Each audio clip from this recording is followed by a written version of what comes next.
Buonasera, benvenuti. Good afternoon. Welcome to you all. I'm Marco Tarquinio. I'm the chief editor of Avvenire. I'm an Italian journalist. I'm a citizen of the world. We're here today to talk about you, me, us, making a difference together.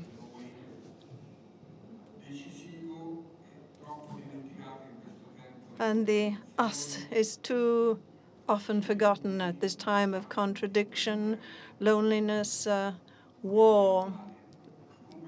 But anyway, I would ask Paolo Di Croce, who is head of Slow Food International, to say a few words of greeting. Good afternoon. Hello to you all. Welcome.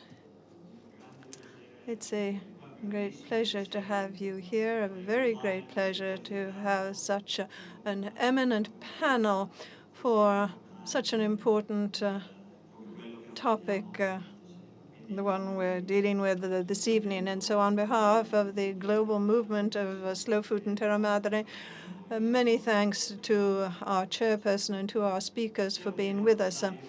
This is a key topic, and very briefly to introduce the topic, I'd just like to touch on a subject that I've spoken about in the past in my life and that fascinates me enormously, and that is pre-washed salad.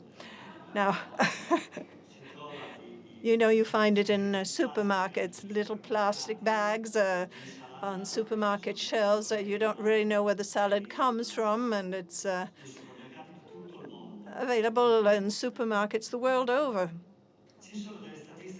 There are incredible statistics already in the post-COVID period, our Italy, our Europe too, and I think everywhere in the world, the statistics show that even at times of economic and financial crisis, the sales of pre-washed salad are very high, and they continue to grow. Now, the question is, have we ever considered how much pre-washed salad costs? I've often wondered. I've tried to look at prices all over the world, and on average, it costs between 6 and 9 times more than fresh salad that you find at the market. And then the collective imagination says the farmer markets are expensive. At discount supermarkets, pre-washed salad costs 6 times more than at a farmer's market. And in plastic bags, you find it. You don't really know where it comes from, very often from very far away. And in any event, that's the situation around us. And very often,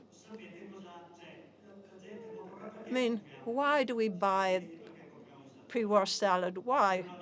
Well, because we don't have time to wash it. And if you think about it, who doesn't have time to wash a couple of times a week to wash a bit of salad? There are amazing statistics of how much time we spend in front of our TVs, how much time we spend on Facebook, how much time we devote to 1,000 other things, but we don't have time to wash our salad. And you know what it is many of us do? Because we pay great attention to things, we don't trust the industry that gives us the pre-washed salad, so we wash the pre-washed salad. Maybe it takes a little less time because it's already a little washed. It's pre-washed.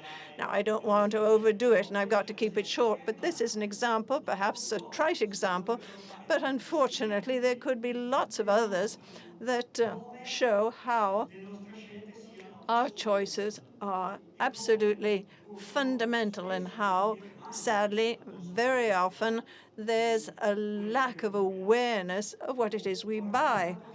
Now, I've told this story to audiences many, many times, and many people at the end of my speeches, people have come to me and said, I'd never thought about that. I'll start washing my salad. I don't know whether they actually did start washing their salad, but anyway, this is a very banal example that can show us how powerful our daily choices are. And this is a concept that really lies at the basis of our movement, slow food. And we are strongly convinced that the great emergencies we're tackling today, the environmental, the social, the economic emergencies, they can't be won if we don't start from the grassroots. In a previous edition of Terra Madre, when Monsanto had merged with Bayer, monsters, giants they'd become, we had created the slogan, "They're giants, we're a multitude." Because a multitude, lots of people together, have a power, a strength that can be greater than that of giants. And Terra Madre proves this. Terra Madre is an opportunity to make choices. One must concentrate on knowledge and awareness, strongly convinced that it's only by being aware, by paying attention, it's only in this way that we can preserve our future and the future of our planet. Thank you. Grazie a Paolo Di Croce. Thank you, Paolo Di Croce. Well, I'm the first of 4 children, and my mother always asked me to wash the salad, and I learned something. There's always work to do. Another important thing that Paolo mentioned is work. Just think that people who work in this supply chain work at low temperatures, in damp conditions.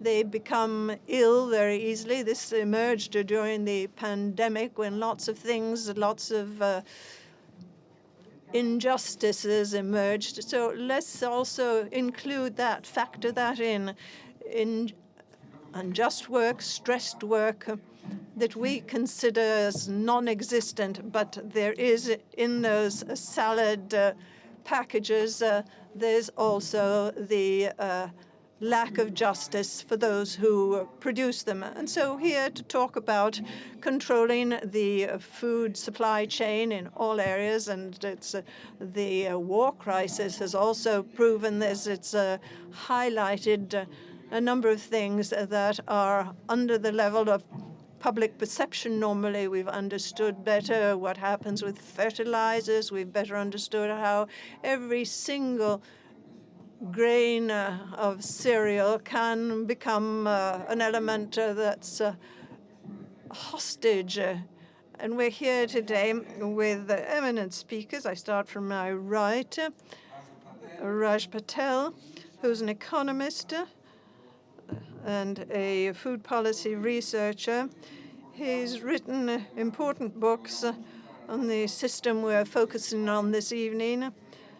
The most recent of these books is Inflamed, Deep Medicine and the Anatomy of Injustice, published by Feltrinelli in Italy, published this year.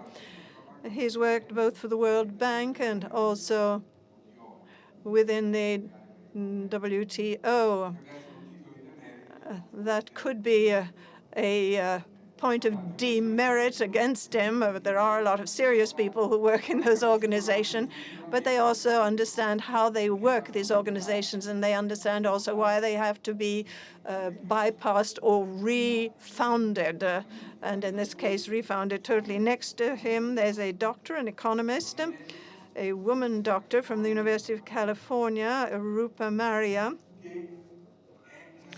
who is a promoter and a key player in deep medicine, and she'll be telling us something more about what that is and how it can help us. The deep medicine that focuses on decolonization, a word that would have seemed to be something that belongs to our past, but it's really part of our present still. So it's a type of medicine that is curative in many ways. And she, with Raj Patel, is the co-author of the book I just mentioned, Inflamed, Deep Medicine and the Anatomy of Injustice.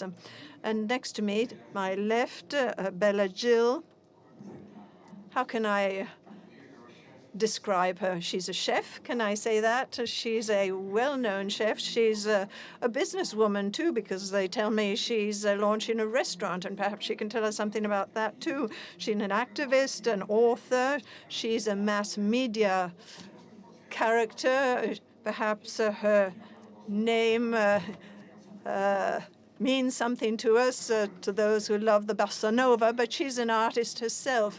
One can be an artist in all sorts of ways. And she's also vice president of the Brazilian Organic Institute, created to present and encourage and protect the organic food movement in her great country that's about to have very important elections, just like us here in Italy.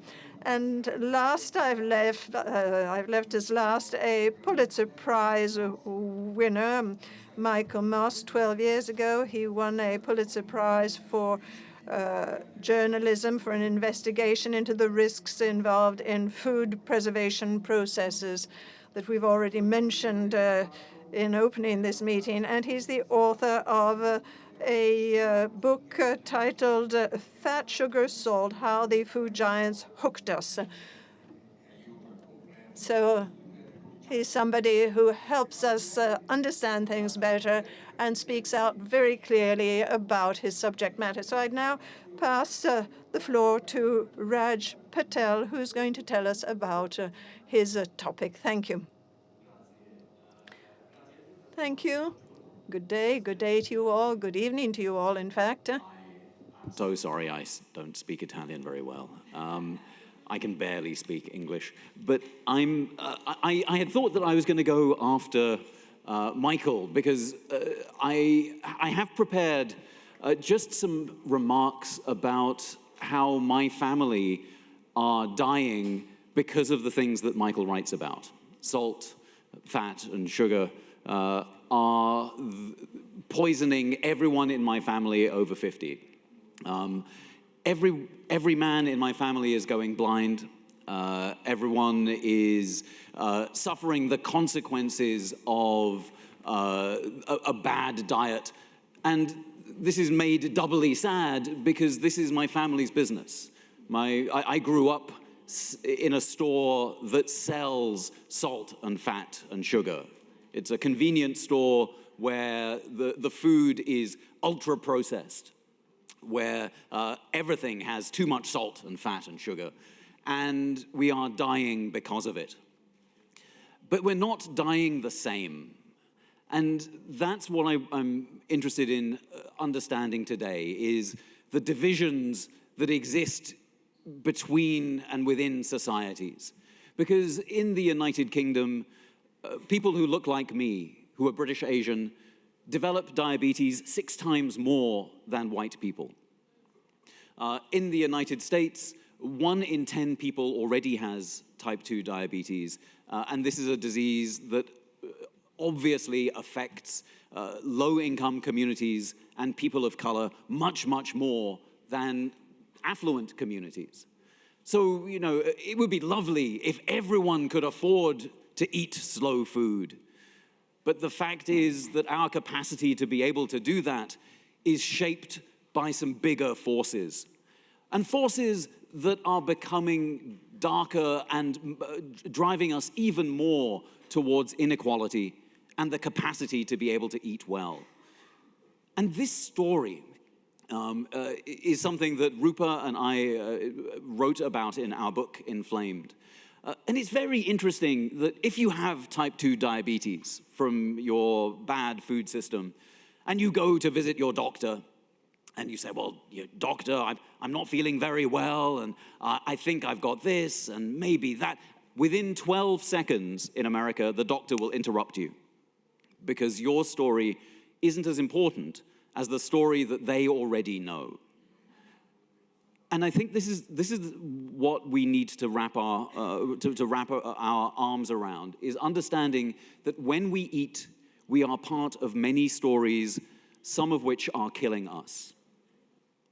Now, the stories that matter are stories where if we fall sick because of our food system, it's your fault. If you cannot afford to eat, it's your fault.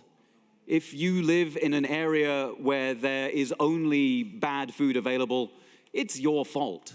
If you are choosing between paying the rent, paying for medicine, paying for your children's education or paying for retirement, and paying for good food, and you don't choose good food today, it's your fault. This individual story is one that is killing us.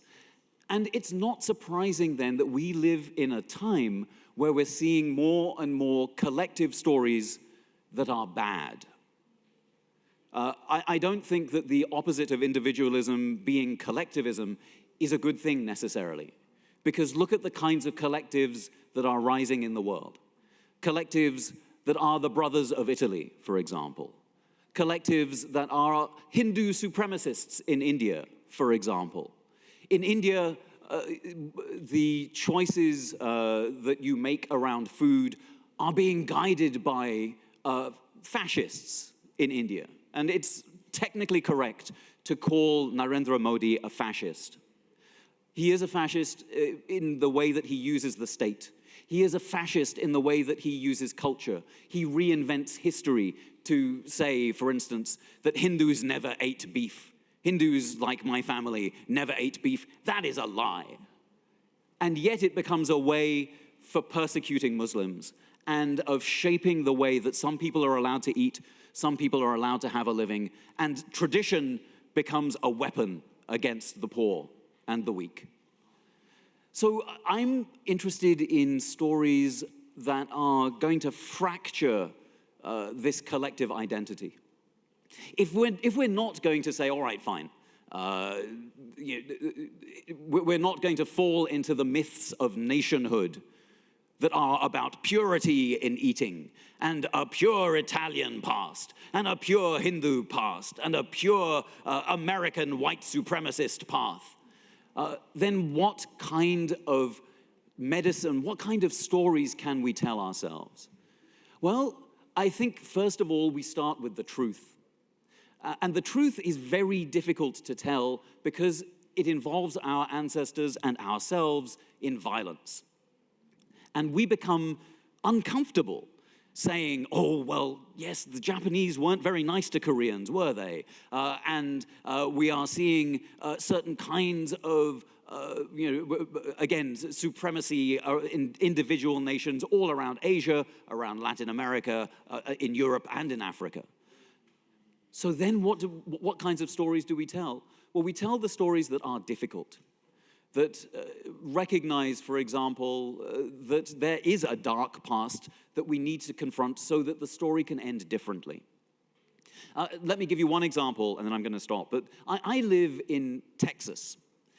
In Texas, Texas is a state that was once part of Mexico, but the food system and the agriculture system was profitable for white Americans if they brought in enslaved people. And so white people came into Mexico, set up cotton plantations using enslaved labor, and then fought the Mexican government to keep slavery.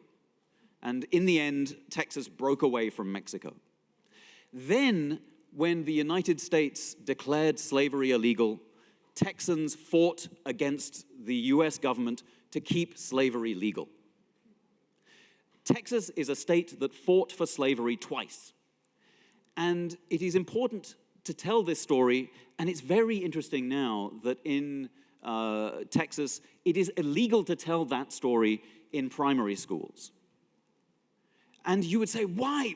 Why can't we tell this story? Why must we believe the story that Texas is a place for white people where Elon Musk can come and build his rockets and his strange cars and save us from the future? Well, because if we tell the right story, if we go back far enough in time, then the story that we can tell, the ending of the story, can be very different. If our story is, it's your fault that you're sick from eating this food, and then the end of the story is, take this pill and carry on eating this food. But if the story is, there are some people who are not able to eat because we have a history of preventing poor people from eating in this country. If the story is, We have never been just to the original inhabitants of this land, and now is the time for justice, then the story can end differently. And this is a way of saying that the we in this panel that we're here in today has to get more complicated and difficult. And we have to be uncomfortable with being connected to colonialism, to brutality, to the ongoing patriarchy, for example, that I will spend the rest of my life beating out of myself. But that's the right thing to do.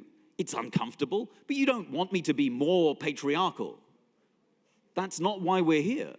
So then let's embrace the uncomfortable part of the story and let's tell the ending in a different way because we began the story differently. And maybe it's too late for my parents and my uncles and aunts who are dying because of a story in which they were excluded from Britain and made to work long hours and sell the pre-washed lettuce and the ultra-processed food that we will hear about. But it's not too late for everyone.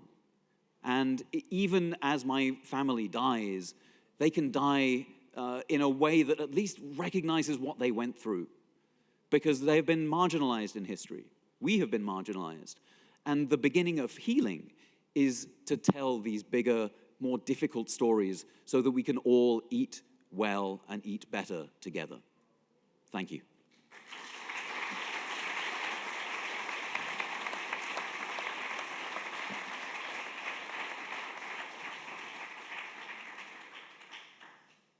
Grazie, Raj Patel. Thanks a lot, Raj Patel. Of course. Well, you might think that under certain circumstances, the people who feel ill are given too many pills, not just one. It all depends on this compassionate, so to speak, society that we've developed. Or maybe they also have pills to kill people so that they will not have to make the social security bear their burdens, especially in aging societies. That might be a very nice solution. Please take a seat. That's the train to nowhere. Now, I'm asking a question to Rupa Marya now.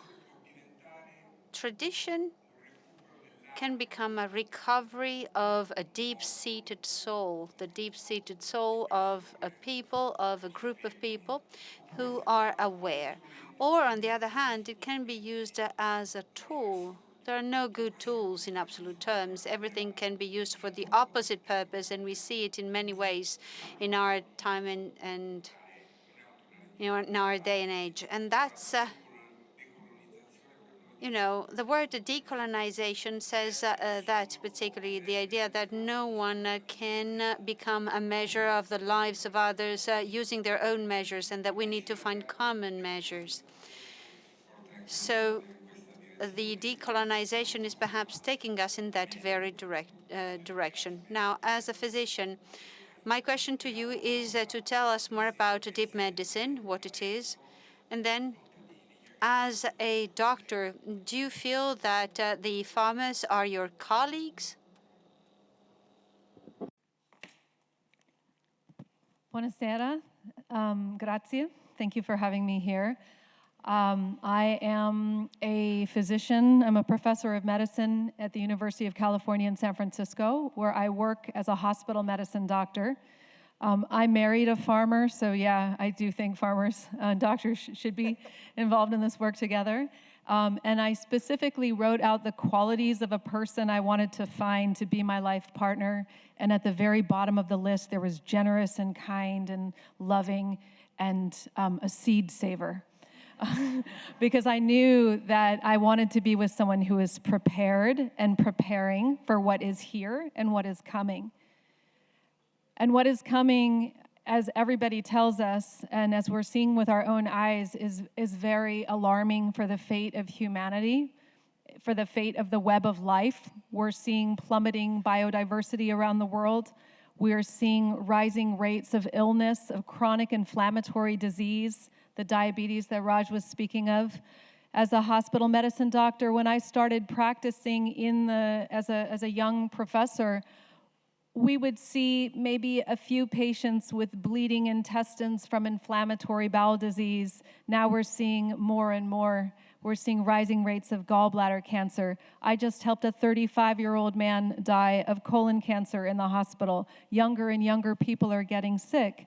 And when I first positioned to the gastroenterologist, is this our food system? Is this what's happening in the Central Valley of California with the poisoning of the soil with these chemicals? They said this has nothing to do with the food. But now we're learning that the soil is in fact the gut of Mother Earth. The soil is what translates the inorganic into the organic, so it might be used by all living beings to mobilize the energy and nutrients that we need for life. And that is exactly what our gut does. It takes from the environment and incorporates into our beings, mitigated by the microbes, by the more than human life that we are completely dependent upon, and that the system of economics and society, the structures that we live with, is categorically destroying inside and outside of our bodies. We cannot be healthy without tending to the others around us, to the invisible others around us, and to the others who are sitting right beside us.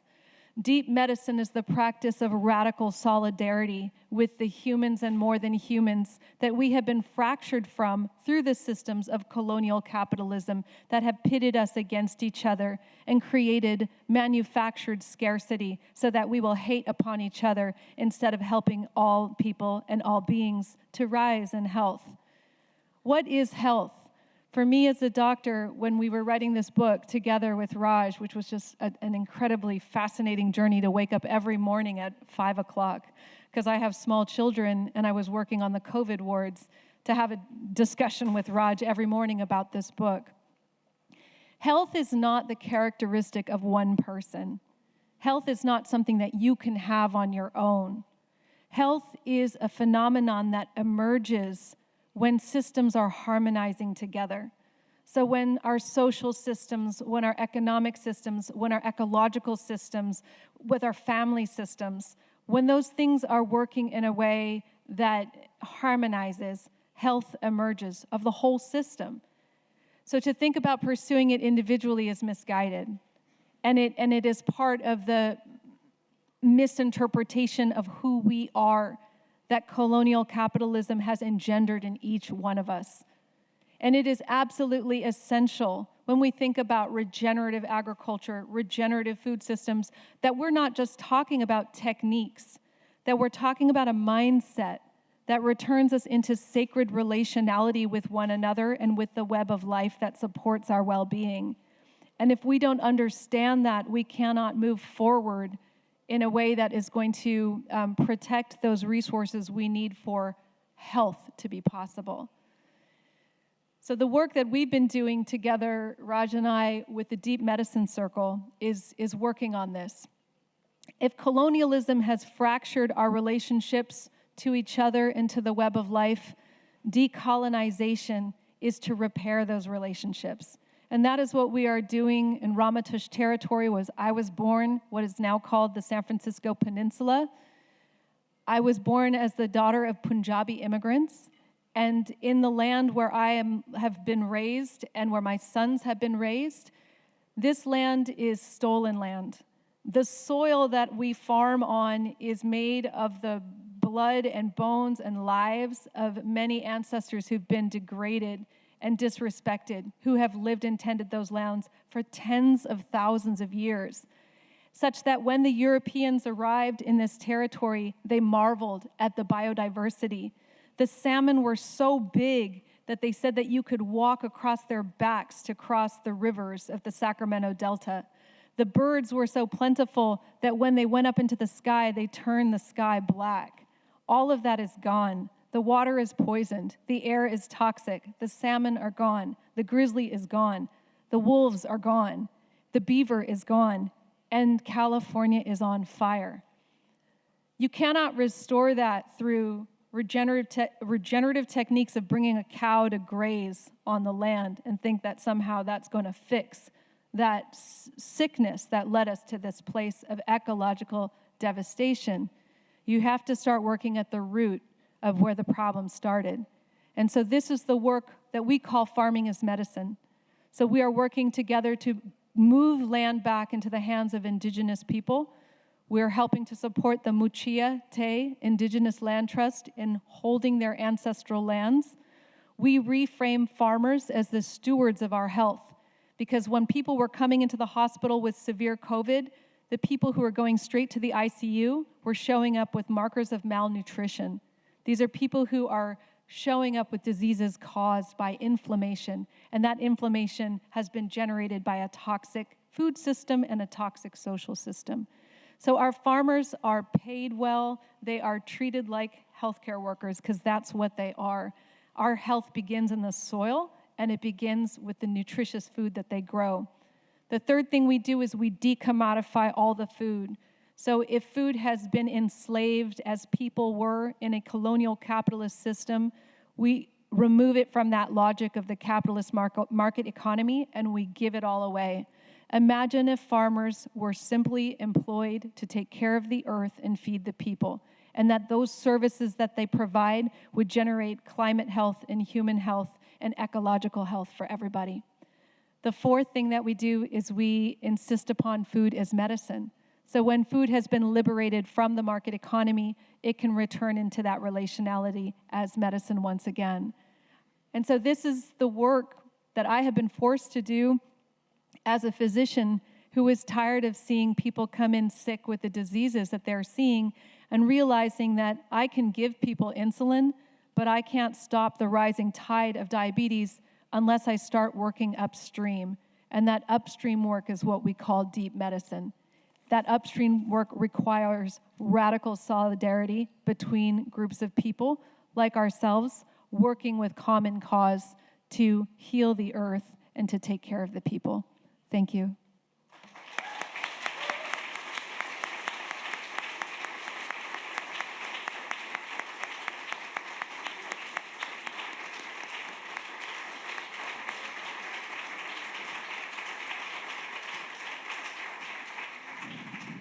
Beh, risposta a tutto tondo, come si dice. Well, I must say that's a very comprehensive view of things. But this obviously leads me on to continue with Michael Moss, because if food and the right relationship with the land are essential in a era like ours, where there's a lack of time, the preservation beyond what's reasonable of food can become one of the instruments that make us think that we have more time than we actually do. Michael Moss investigated this and wrote a book that 12 years ago revealed some of the mechanisms on which our consumer society is based on. And 12 years have now passed, and I'd ask him whether anything's changed, whether things have changed for the better or not. And then, since there is, however, a way of announcing it's not yet something that's done yet, but how much greenwashing is there in what we're hearing around us in this period? Thank you. Do you mind if I stand? I'm just a little nervous. I've got my stopwatch too, so don't get nervous.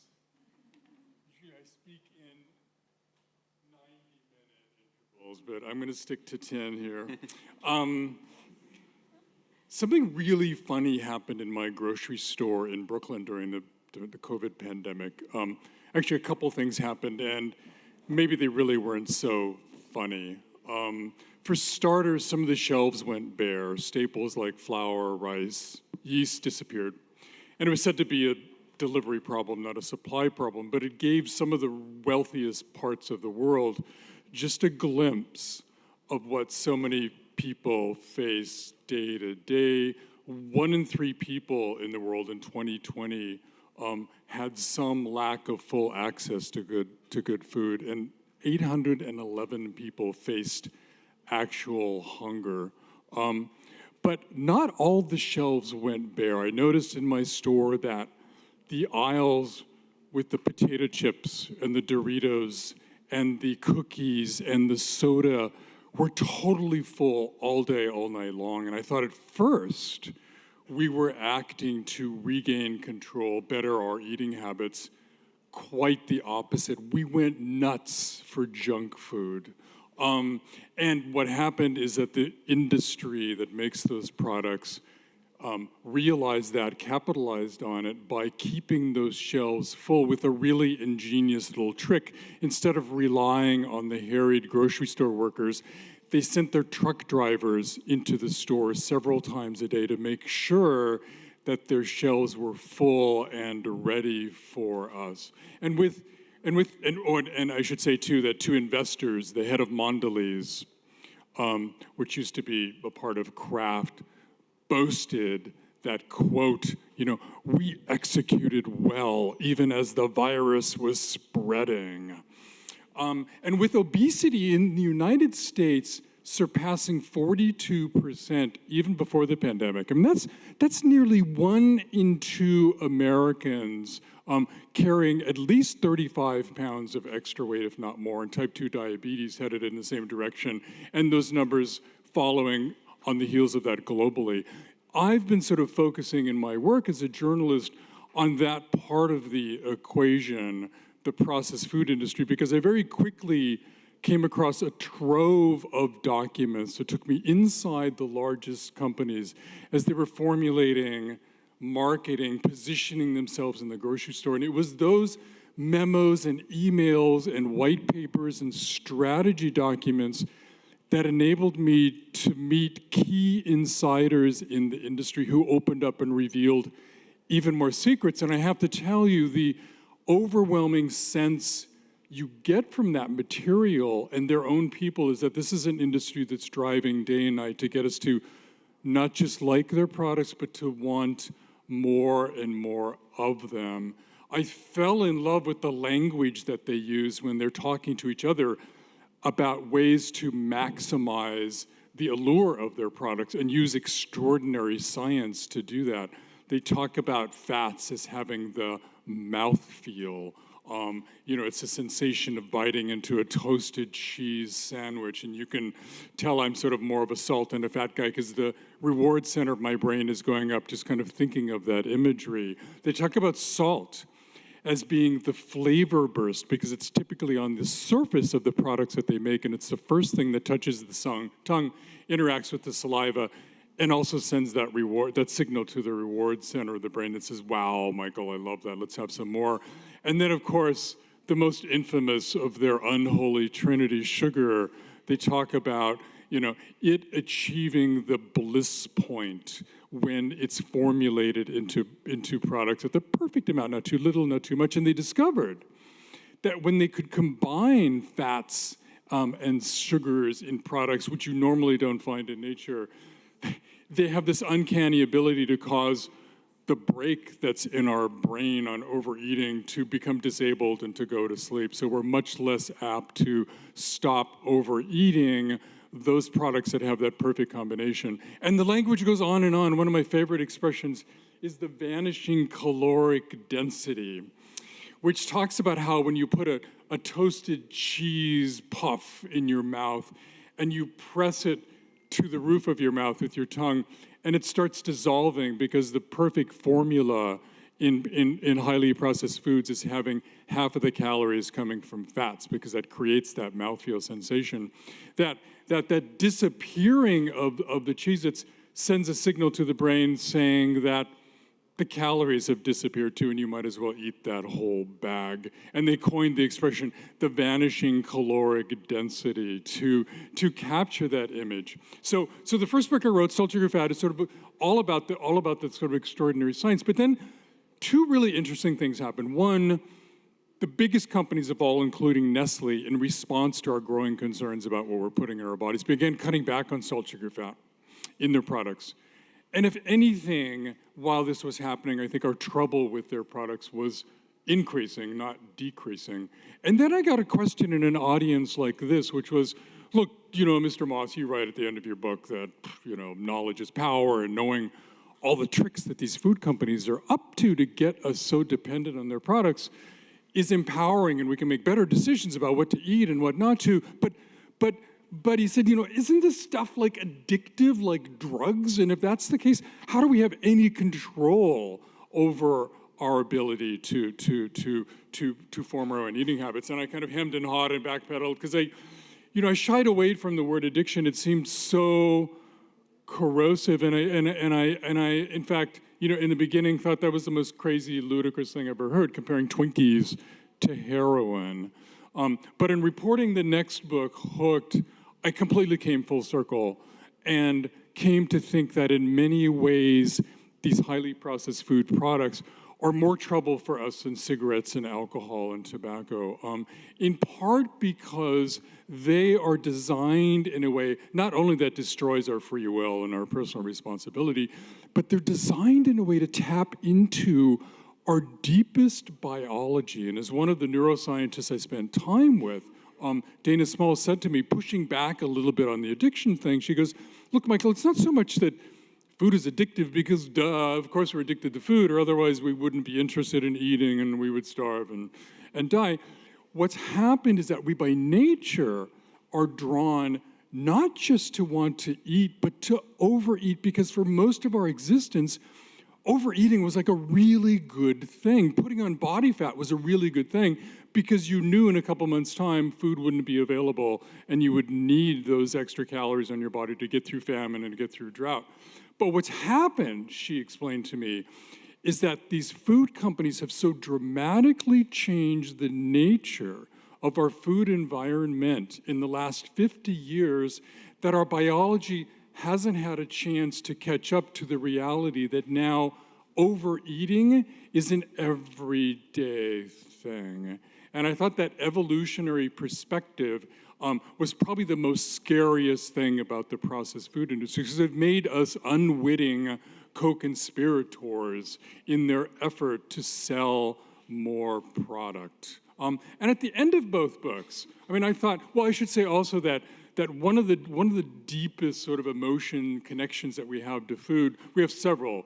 We love food that's cheap. It's an innate biological thing with us. So what do the food companies do? They have these chemical laboratories called flavor houses where they sit around mixing and matching chemicals. But their overarching goal is to find the cheapest combination of chemicals, because they know that when we walk in the grocery store and we see that box of toaster pastries costing 15 cents less this week than it did last week, we're going to get excited about that and buy those. We have an innate attraction to variety.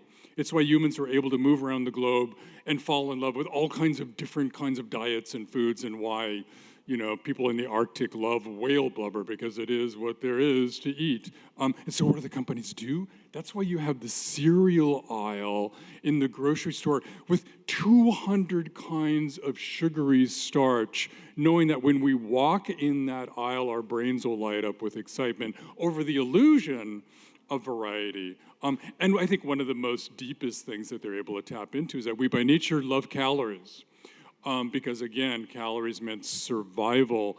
We have sensors on the tongue, possibly in the gut, that tell us how many calories there are in the food we're eating. And so what did the industry do?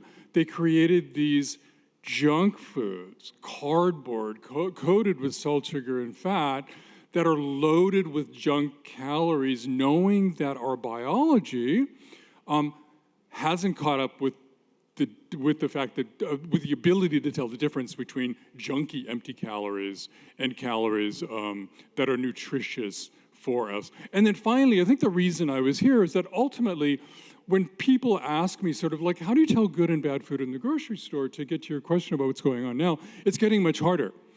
Because the food companies are co-opting all the good work you see being done here.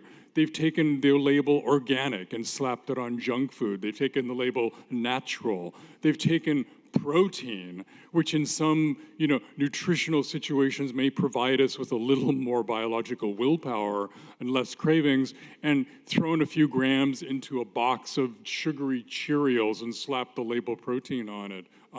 But the other thing I sort of realized, and one of the ways I think to tell the difference between good and bad food, good and problematic foods in the grocery store, is this kind of matter of convenience. One of the overarching themes of all these products from the processed food industry is speed, fast, right? These are fast groceries.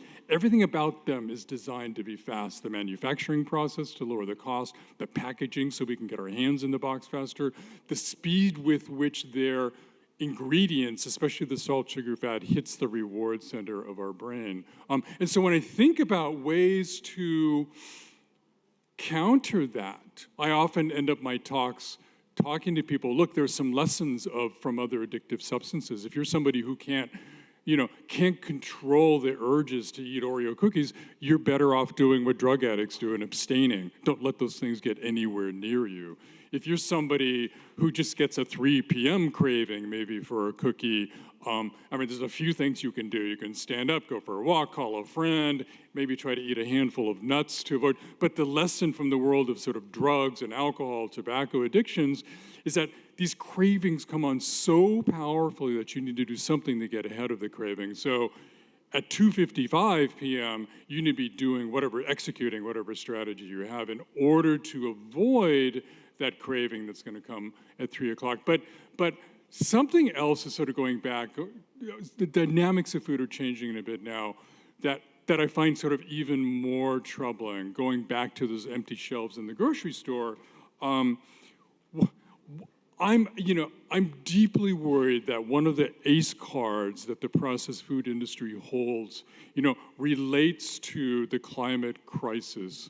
And I have a feeling that any day now they're going to start raising their hands and go, you're not going to feed the world with vegetables, and you're not going to feed the world, with even meat, they might say. And in fact, if you do, the environmental cost analysis on products, our junk food made with soybeans and field corn, at this point in time, may be the most efficient way of delivering calories of any sort to those 10 billion people. And so I'm really looking forward to people in this room and elsewhere figuring out ways to increase the efficiency of farming that's producing vegetables and producing tree crops for people as a way of leveling that playing field, and as a way of sort of thinking about, what is the diet for a hot planet? What does that look like? And what can we be doing to avoid continuing to allow these 10 giant food companies to have so much control over the world's eating habits? Thank you so much.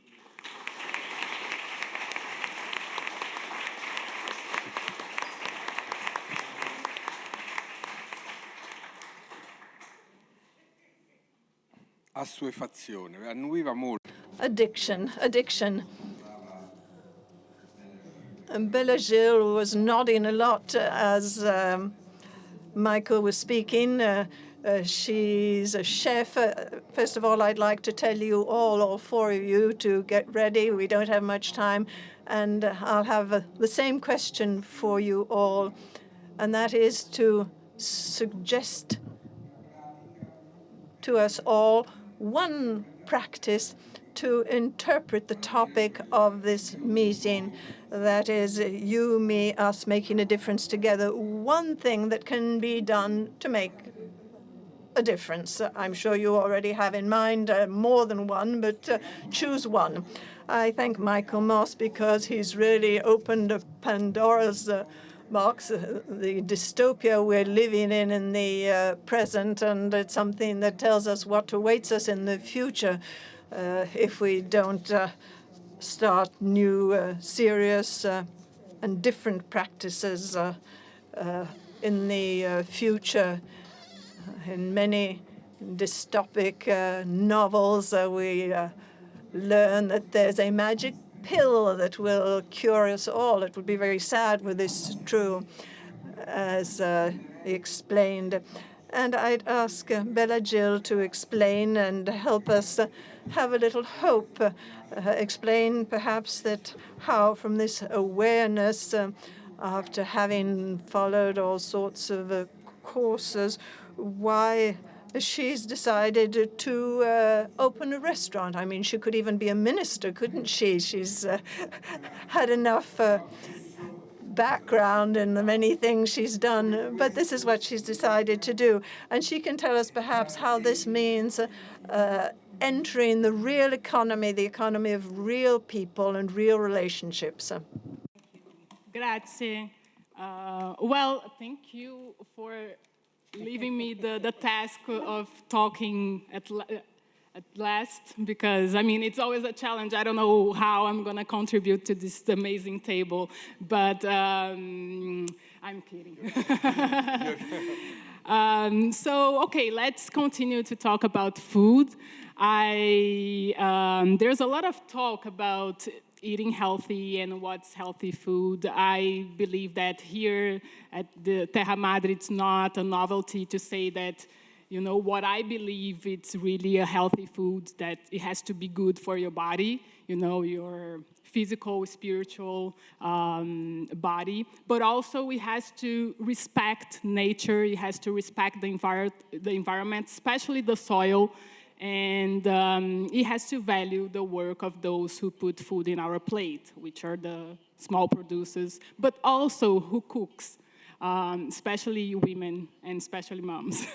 But I'm gonna dig into that further on, just a little bit, because I believe it's also an important topic. So I, as an activist, not only as a nutritionist and a chef, but as an activist, I believe that we can change the world through food, through the way we produce, we distribute, and we consume food. It has been like that for thousands of years. Humanity and society has been shaped through food. And so I think that what we put in our plates today can define the future of humanity. And it's our responsibility as well to choose a good, a clean, and a fair food. But that's the point. As Michael Pollan says, eating is a political act. Yes, but it's only a political act if you have the opportunity to choose what to eat. If you can't choose what to eat, it's impossible to make that happen, to use food as a political act. So today, people and nations have lost their food sovereignty. You know, I really believe that we are living in a corporative dictatorship where food corporations are dictating what, how much, and how we are eating. So we need to fight for our food sovereignty. And as Raj was saying, I mean, it takes much more than personal will for us to be able to eat well. And I have 5 elements that I want to share with you today that I believe it's fundamental for us to, as a collective, to eat well, you know, to make good food a collective reality.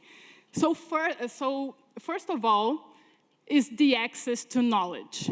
You know, we have to know what we are eating, and Michael Moss does a lot for us to know that, to understand that. And so that's the first thing. We have to know what we are eating. We have to understand where the food is coming from. We have to understand if it has poison or not, and how our body also reacts to that. You know, there's not one great food for everybody. You know, everybody's different. So the amount of food and what kind of food we eat, it's different for everyone. So that's the first thing. Knowledge is very important. And I believe that today, with internet and everything, the access to knowledge, it's growing. It's growing. There's a lot of fake news in food, in the food industry as well. But, I mean, we are making progress. But that's the first thing. The second thing is that we need the physical access to food. I mean, you can know what you have to eat, but if you can't find the food, if you live, for example, in food deserts or in food swamps, where you not only have to walk like miles to find the fresh lettuce or a fresh tomato or a fresh banana, but you don't have that, but you have a big offer of ultra-processed food.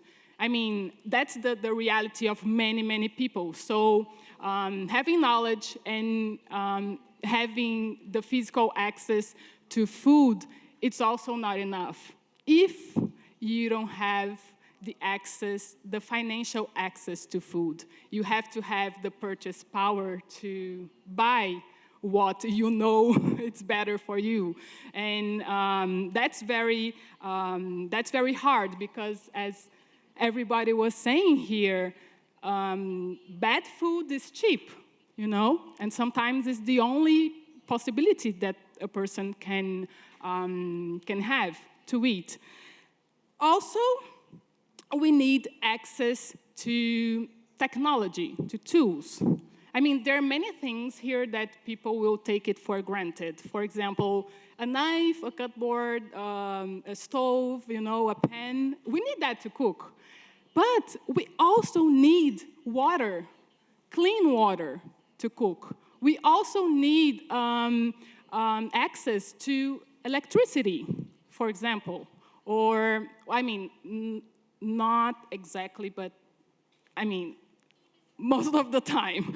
I mean, not for every culture, not for like everywhere in the world, but that's something that sometimes we take it for granted. And I'm saying that because, you know, in Brazil, we cook with gas, you know,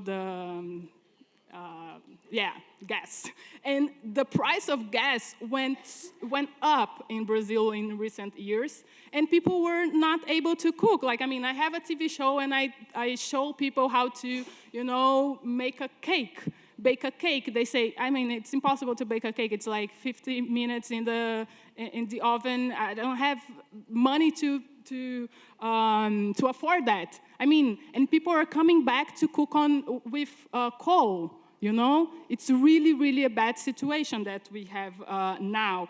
And another example that I want to give, because water is something that, I mean, I think most of us here take it for granted. But in Brazil, for example, there was a program called 1 million cisterns that were implemented in the semi-arid area in Brazil, region in Brazil. And it was so important because, you know, the cistern that takes water, keep water from the rain, and that made it possible for many, many people and families to grow their own food because they could irrigate, you know, the plantation, and to cook. You know, they were growing beans. But if they don't have the water to cook the beans with, that would be impossible to eat the beans, you know? And there was this testimony of a lady. It's really, I mean, for me, it was very, it touched me a lot because she, once she implemented the cistern, she made a coffee, and she tasted the coffee, and she was like, that's the real taste of coffee? Because she was used to make coffee with the brackish water that she had, you know, available. So the coffee tasted a little bit salty, you know. She didn't know what coffee for us tastes like. So that's really important too. And the last one, but not the least important, and maybe the most important kind of access that we need to be able to cook and to eat well, is the access to time. And because cooking, as you see on TV, you know, as we romanticize it, I mean, I have a TV show and I cook on TV. But it's not easy. It takes time. You have to have time to plan what you're gonna do. You have to make the grocery list, you know, the ingredients list. You have to go to the market, or you have to, you know, you have to find the food, you have to take it home, you have to chop it, you have to put it in the pan, and then you have to clean it up. It takes a lot of work. I mean, it's a lot of work. I'm kind of like this because I work in the, I cook at the restaurant, I cook at home, I cook, like, I mean, cooking is really a job, you know, it takes time, it's a big work, and we cannot romanticize that. So, if we think that, you know, for example, we take a person a mother, for example, who works 2 shifts, you know, she takes a train or a bus, 2 hours of traffic to go to the work, and works 2 shifts and then come back home. She has to cook for her 3 children. I mean, who's gonna do that? Who's gonna cook? Probably she will go to Raj's parents' store and buy something.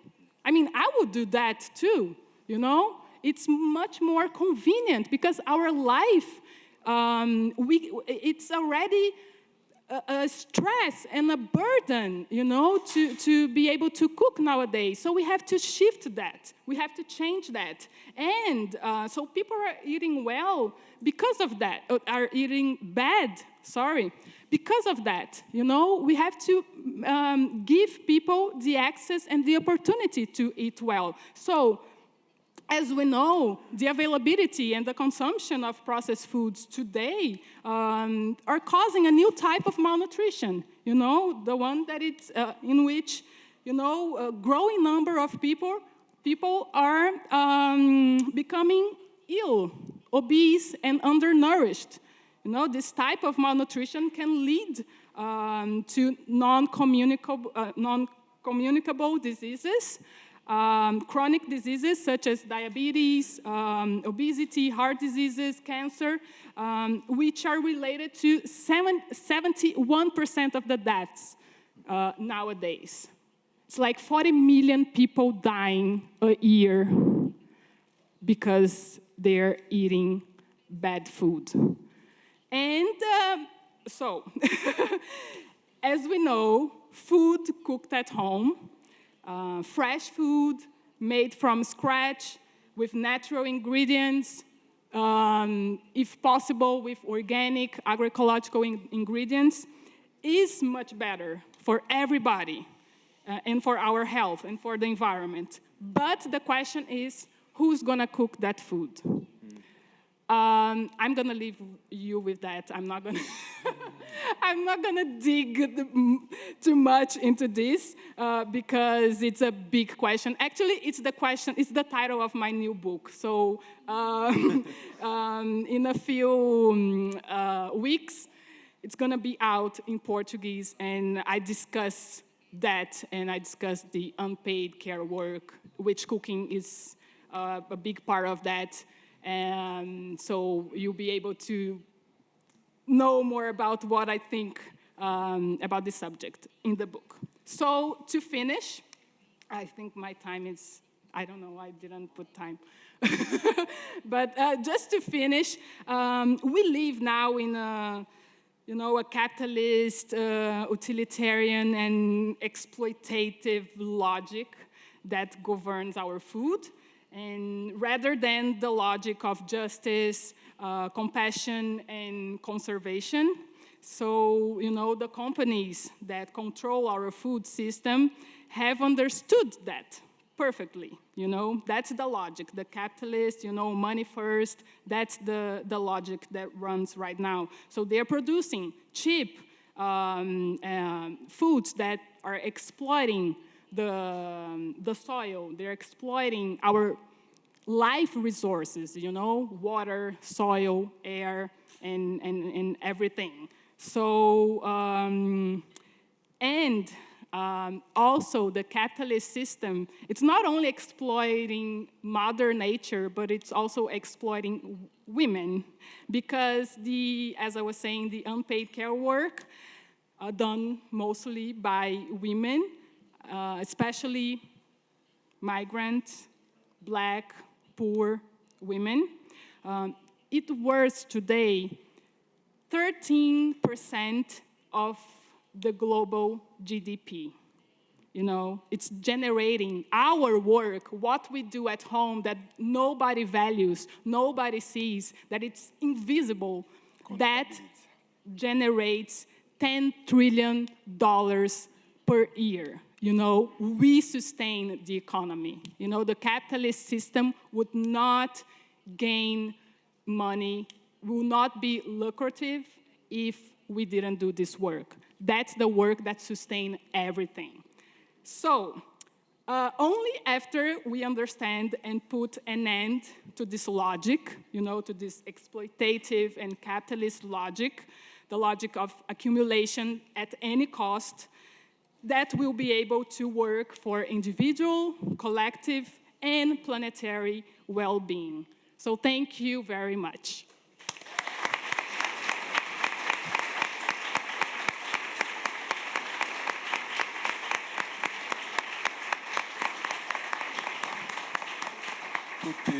Tutti molto efficaci, molto incisivi. Non ci ha detto perché ha aperto il ristorante, ma ci ha detto... Very effective. You didn't tell us why you opened your restaurant, but you told us plenty of other important things.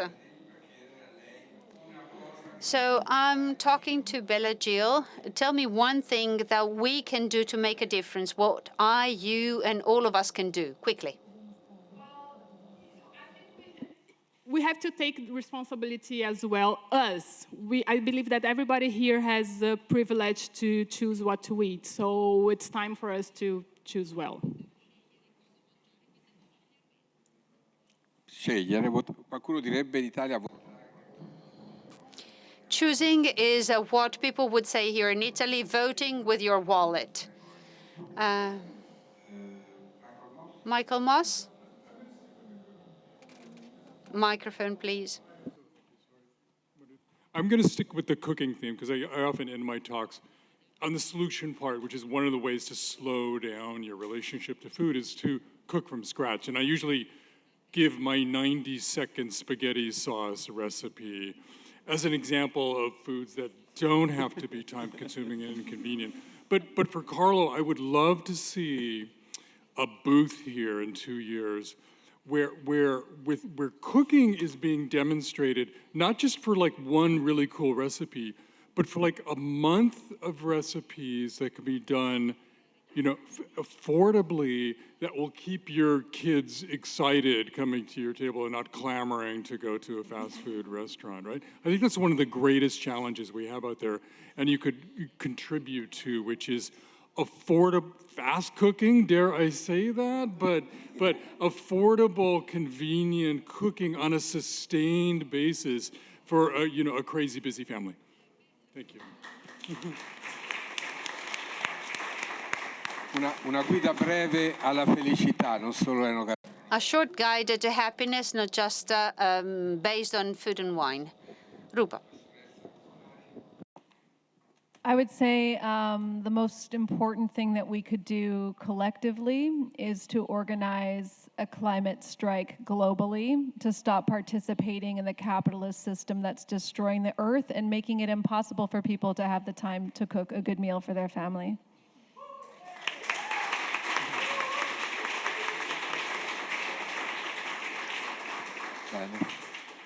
I ragazzi di venerdì non sono soli. Now, the guys from Fridays for Future are not alone. We know that. Raj, last but not least. We need is land to grow agroecology. And we need a care revolution so that the carers of the earth and the carers of our food and the carers of our society are recognized and rewarded. And we need a way of relating to the land that is not a story about blood and soil. because so much of our nationhood and our identities are bound up in these stories of violence, of whose blood matters in this soil. So, and that's hard, particularly in America where we live. The largest farmer is Bill Gates. The land has been turned into a machine to make money. And what we need is new stories that bring us together collectively so that we can recognize the soil as a living relative. And we can do that together so that we can share the fruits and the work that comes from that land in a way that heals this planet. And these are new stories that bring us together in a way that slow food can definitely nurture in this arc of taste. Thank you.